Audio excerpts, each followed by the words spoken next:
رسول اللہ صلی اللہ علیہ وآلہ وسلم نے فرمایا، سب سے بہتر دن جس میں سورج نکلا جمعہ کا دن ہے۔ اسی دن آدم کو پیدا کیا گیا، اسی دن انہیں جنت میں داخل کیا گیا، اسی دن انہیں جنت سے نکالا گیا، اور قیامت بھی اسی دن قائم ہوگی۔ رسول اللہ صلی اللہ علیہ وآلہ وسلم سے دریافت کیا گیا کہ کون سا عمل سب سے افضل ہے؟ آپ صلی اللہ علیہ وآلہ وسلم نے فرمایا، اللہ اور اس کے رسول پر ایمان لانا۔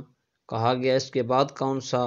آپ صلی اللہ علیہ وآلہ وسلم نے فرمایا کہ اللہ کی راہ میں جہاد کرنا۔ آپ صلی اللہ علیہ وآلہ وسلم سے کہا گیا پھر کیا ہے؟ آپ صلی اللہ علیہ وآلہ وسلم نے فرمایا حج مبرور۔ حضرت عمار رضی اللہ تعالیٰ عنہ بیان کرتے تھے کہ میں نے رسول اللہ صلی اللہ علیہ وآلہ وسلم کو اس وقت دیکھا ہے جب آپ صلی اللہ علیہ وآلہ وسلم کے ساتھ اسلام لانے والوں میں صرف 5 غلام، 2 عورتوں اور ابوبکر صدیق رضی اللہ تعالیٰ عنہ کے سوا اور کوئی نہ تھا۔ حضرت ابوبکر صدیق رضی اللہ تعالیٰ عنہ سے روایت ہے کہ رسول اللہ صلی اللہ علیہ وآلہ وسلم جب کسی کام کا ارادہ فرماتے تو یہ دعا پڑھتے، اللہم اغفر لی واختر لی، جس کا ترجمہ یہ ہے، اے اللہ میرے لیے بہتر کا انتخاب فرما اور میرے لیے بہتر پسند فرما۔ نبی کریم صلی اللہ علیہ وآلہ وسلم سے پوچھا گیا کون سا عمل اللہ کے نزدیک زیادہ پسندیدہ ہے؟ رسول اللہ صلی اللہ علیہ وآلہ وسلم نے ارشاد فرمایا کہ جس پر ہمیشگی اختیار کی جائے وہ خواہ وہ تھوڑی ہی کیوں نہ ہو، اور فرمایا نیک کام کرنے میں اتنی ہی تکلیف اٹھاؤ جتنی طاقت ہے۔